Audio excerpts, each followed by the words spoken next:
Hey, you're back. You are here, so it means you already watched and learned the first two parts of speech, which are the nouns and pronouns. So now, in this video, we are going to learn about the last 6 parts of speech: the verb, adjective, adverb, preposition, conjunction, and interjection. But before learning the last 6 parts of speech, let us review, first, the first 2 parts of speech that you learned with Sophie. Again, I'm Matthew and I will be with you throughout this video. Are you ready? Let's go. Let's learn English.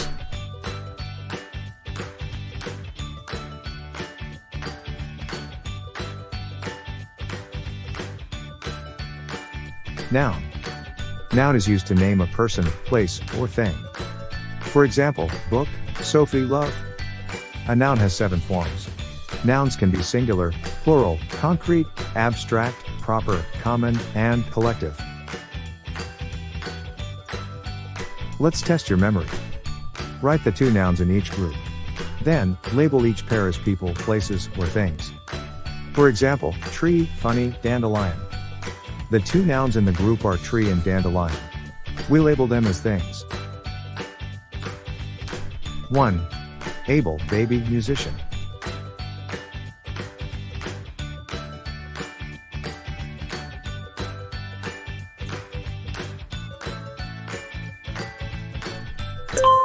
The answer is baby and musician. We label them as people. 2. Misery, rusty, success.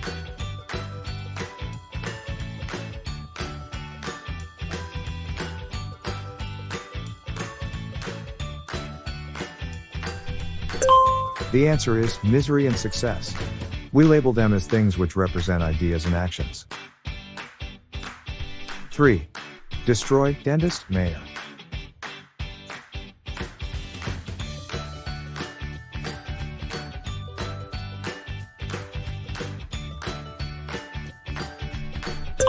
The answer is dentist and mayor.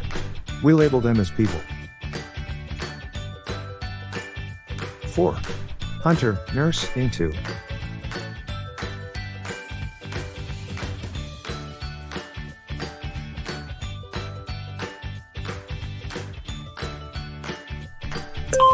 The answer is hunter and nurse. We label them as people. 5. Plaza, library, ill.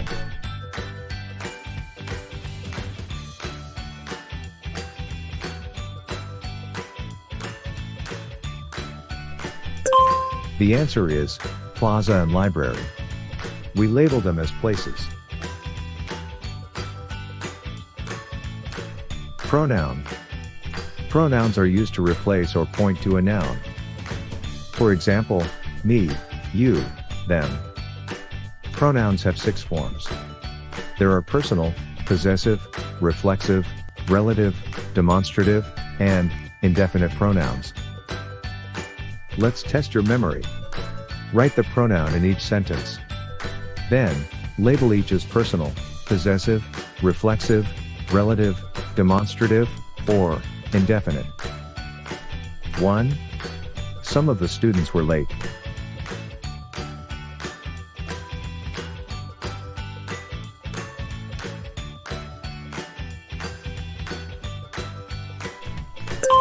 The answer is some.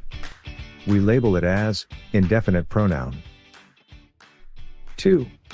Sophie made the play that won the game.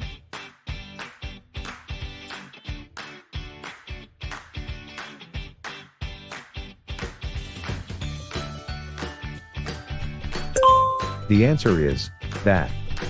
We label it as relative pronoun. 3.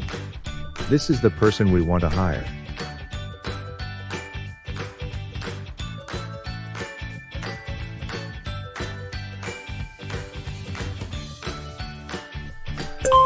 The answer is this. We label it as demonstrative pronoun. 4. They poured themselves some milk.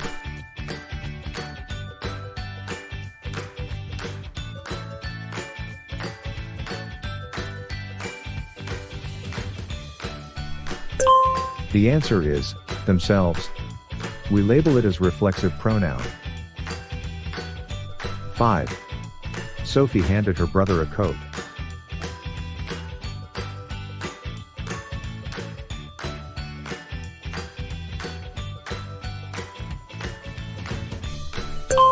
The answer is her. We label it as personal pronoun.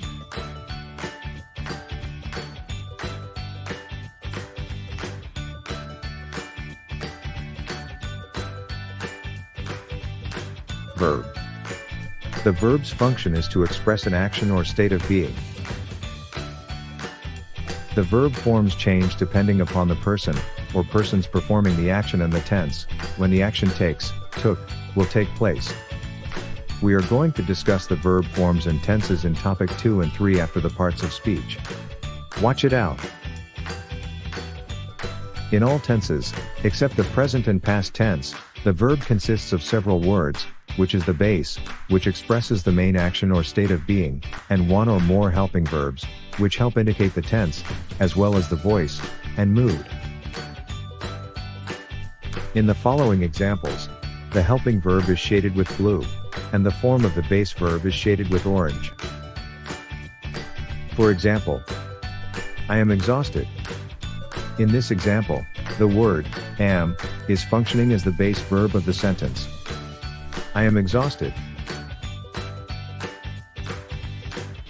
I am having a great time.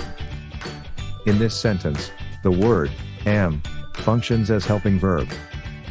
The word having is the base verb of the sentence. I am having a great time. In this example, the base verb of the sentence is the word been, and the helping verb of the sentence is the words should have.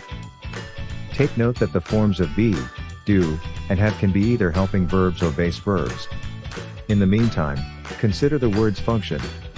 Is it describing the action of the sentence, or is it helping to indicate the tense, like when the action takes place?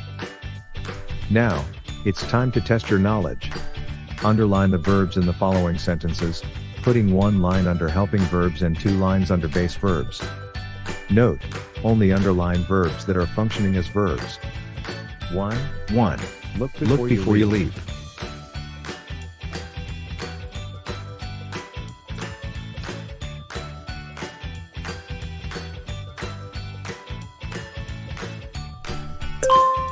Check your answer. Look before you leap. The words look and leap function as base verbs of the sentence. 2. Don't count your chickens before they hatch.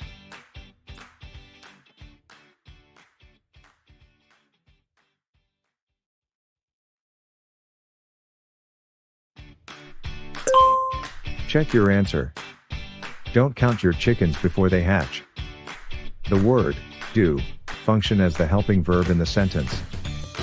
While the words count and hatch function as the base verbs of the sentence. 3. Those who live in glass houses should not throw stones.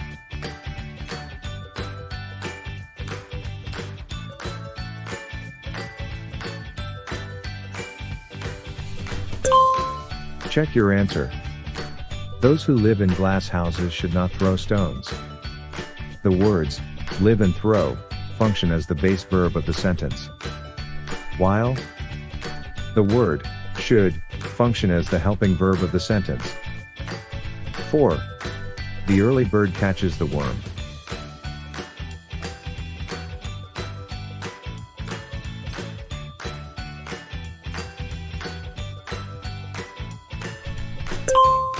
Check your answer.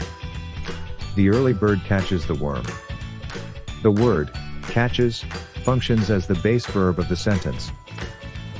5. You will reap what you sow.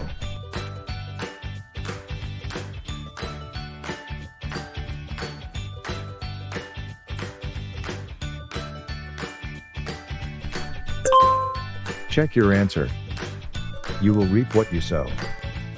The word will functions as the helping verb of the sentence. While the words reap and sow function as the base verbs of the sentence.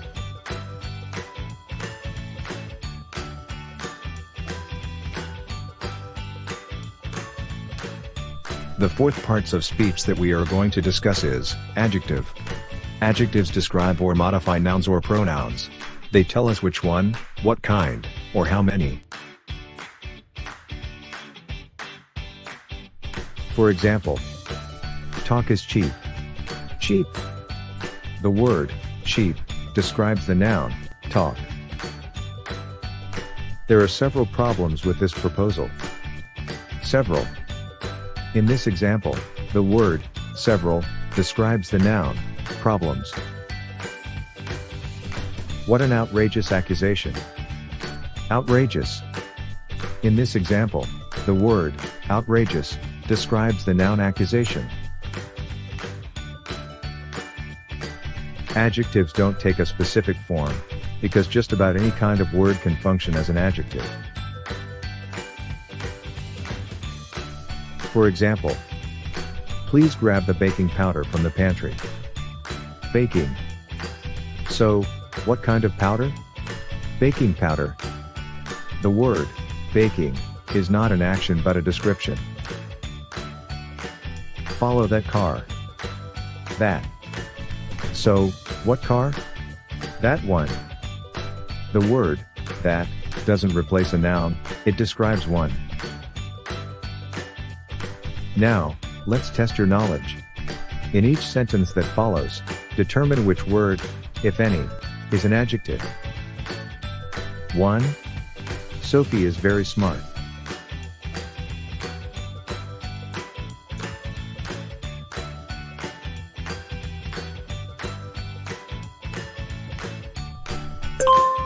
Smart. The word smart describes Sophie. Sophie is very smart. 2. She's also a very likable person.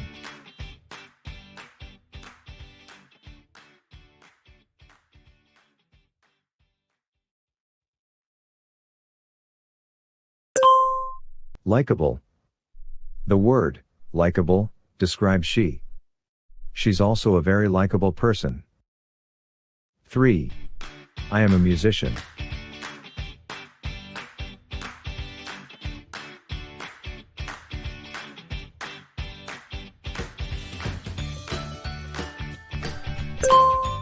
There is no adjective in this sentence. Even though the word musician tells us something about I, it is still a noun naming a thing. 4. Pigs are rather docile animals.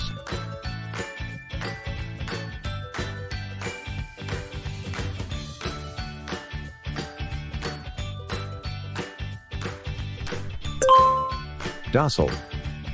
The word docile modifies the word animals. Even if you don't know what the word docile means, you should see that it functions as an adjective, telling what kind of animals they are. Pigs are rather docile animals. 5. I've never seen a more egregious error.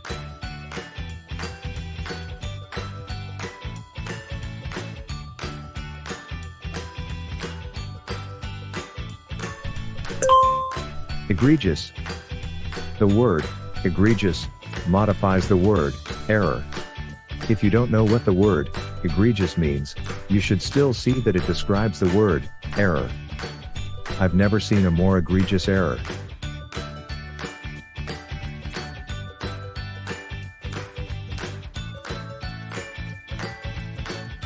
The fifth parts of speech is adverb. Adverbs describe or modify verbs, adjectives, and other adverbs.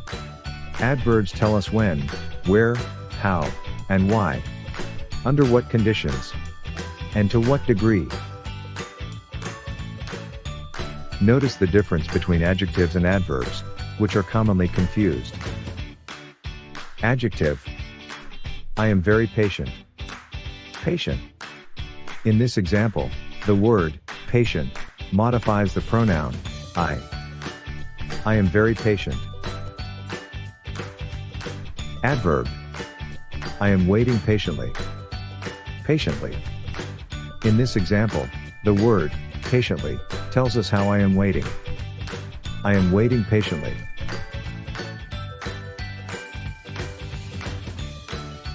Adverbs come in different shapes and sizes, like yesterday, very, clearly, and never. Many adverbs are formed by adding ly to adjectives. For example, happy becomes happily by changing y to I and add ly. Slow becomes slowly by simply adding ly. Now, it's time to test your knowledge. Find and underline the adverbs in the following sentences. 1. Speak softly and carry a big stick.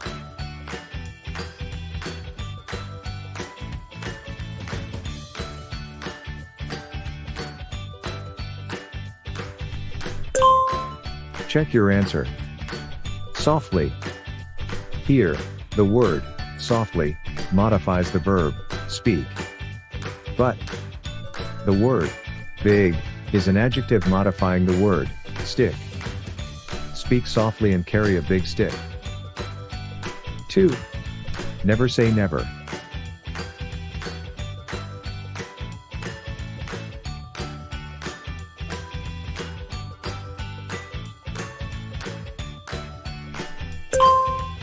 Check your answer. Never. Here, the word never is an adverb telling us when. Never say never. 3. Love your children unconditionally.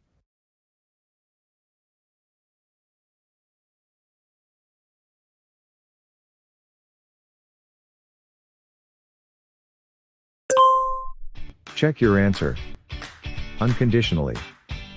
Here, the word unconditionally modifies the verb love. Love your children unconditionally. 4. Treat yourself well and be happy.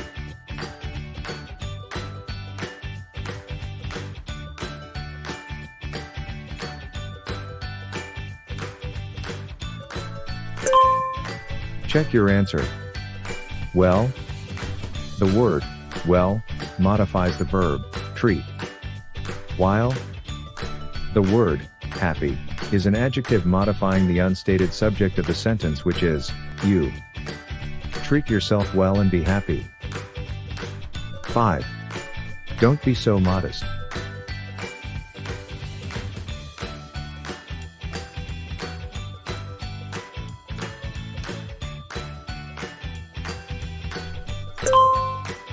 Check your answer. So. Here, the word so modifies the adjective modest. Don't be so modest. Hey, it's good to know that you make it till the end of the video. But, sad to say, I'm going to say goodbye already. But, don't worry. Sophie will be with you again for the remaining 3 parts of speech: the preposition, conjunction, and interjection. It will be the last part of grammar and sentence structure, the parts of speech. So, you better watch out for the next English grammar crash course of One Step English, because Sophie will be with you throughout the video, witnessing you becoming an English master. So, see you in the next video of English grammar crash course of One Step English.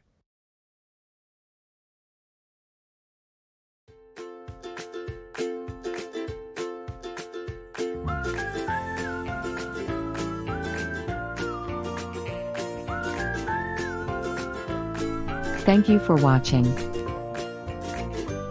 Don't forget to click like and subscribe. Visit us on onestepenglish.com.